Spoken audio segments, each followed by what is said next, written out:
शनिवार रात तकरीबन 11:30 बजे थे।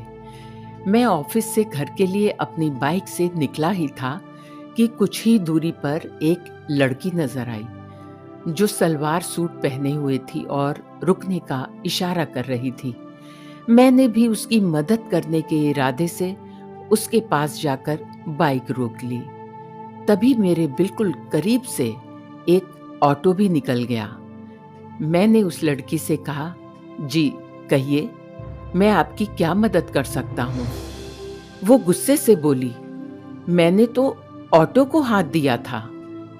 इतनी देर में बड़ी मुश्किल से एक ऑटो रिक्शा आया था और वो भी आपकी वजह से निकल गया।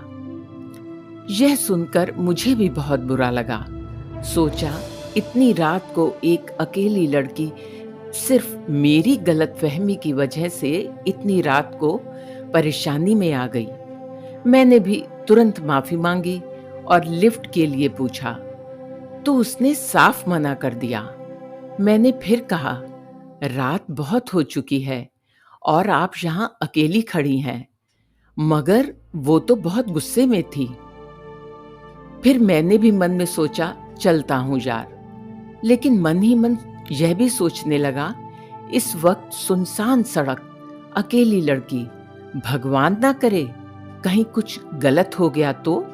नहीं, मुझे उसकी मदद करनी ही चाहिए, वरना उस अपराध का दोषी मैं भी हो जाऊंगा, जो कि मुझसे अनजाने में ही हो गया था शायद।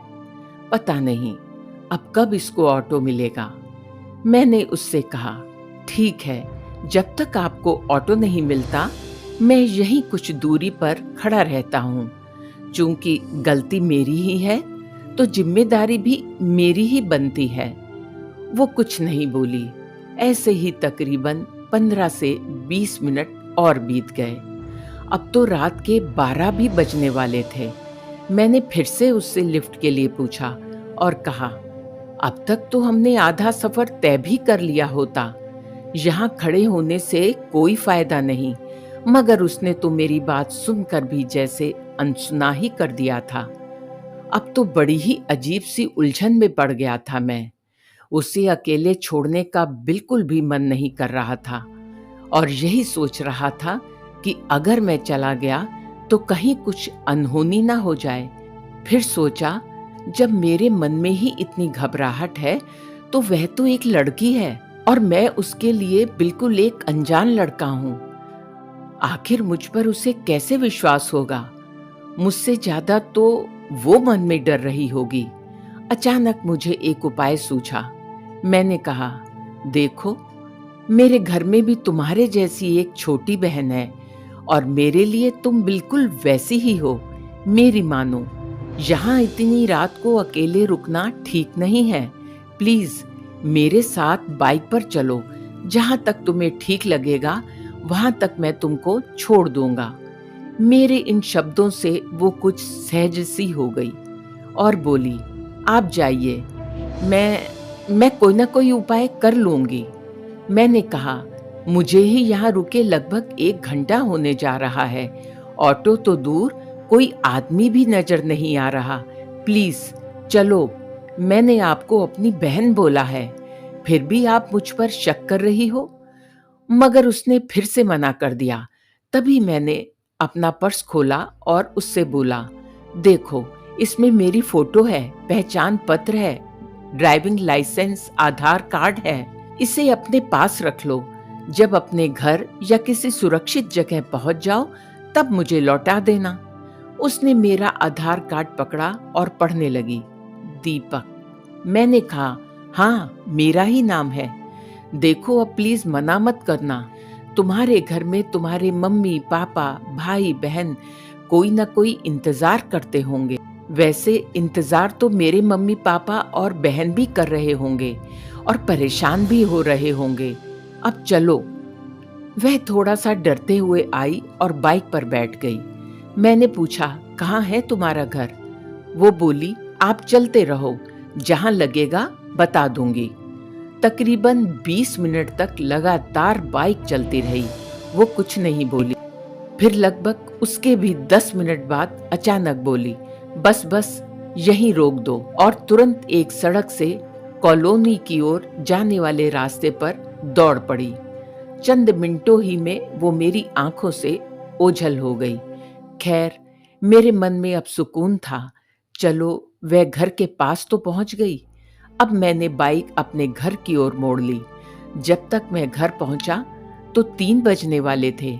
पापा बेसब्री से मेरा इंतजार कर रहे थे और बहुत गुस्सा हो रहे थे। मम्मी और बहन भी जाग रहे थे। यकीनन वो सभी चिंतित थे और गुस्सा भी। पापा, बाइक खराब हो गई थी और मोबाइल की बैटरी भी चार्ज नहीं थी, इसलिए फोन भी नहीं कर पाया। और बिना कुछ और बताए मैं चुपचाप अपने कमरे में चला गया। अगले दिन रविवार था, सो आराम से सो रहा था। अचानक 11 बजे छोटी बहन ने आकर झकझोरा, भैया भैया उठो, कोई लड़की आई है, उसके मम्मी पापा भी हैं, कोई लफड़ा कर दिया क्या? और हंसने लगी, पापा बुला रहे हैं नीचे, जल्दी चलो। पागल है क्या? मैं अभी नींद में ही था। अधकच्ची नींद में तुरंत बनियान पहने ही नीचे आ गया। देखा तो वही रात वाली लड़की थी और एक अंकल आंटी भी साथ में थे। अरे, ये यहाँ कैसे? इसे तो मैं काफी दूर छोड़कर आया था, इसके घर के पास, और मेरा घर तो वहां से बहुत दूर है। इससे पहले मैं कुछ पूछूं, वो उठकर आई और बोली, भैया हैरान हो गए ना कि मैं यहाँ कैसे आ गई? ये लीजिए आपका पर्स, जिसमें आपका पैन कार्ड और आधार कार्ड है। उसी से पता लेकर मम्मी पापा के साथ यहाँ आई हूँ। आपने बीती रात मेरी इतनी मदद की और मैंने आपको शुक्रिया तक नहीं बोला, उल्टा आपके जरूरी दस्तावेज भी साथ ले गई। सॉरी। फिर दोनों हाथ जोड़कर थैंक यू कहते हुए बोली, सचमुच आपने मुझे अपनी छोटी बहन मानकर सुरक्षित मुझे घर तक पहुंचा दिया।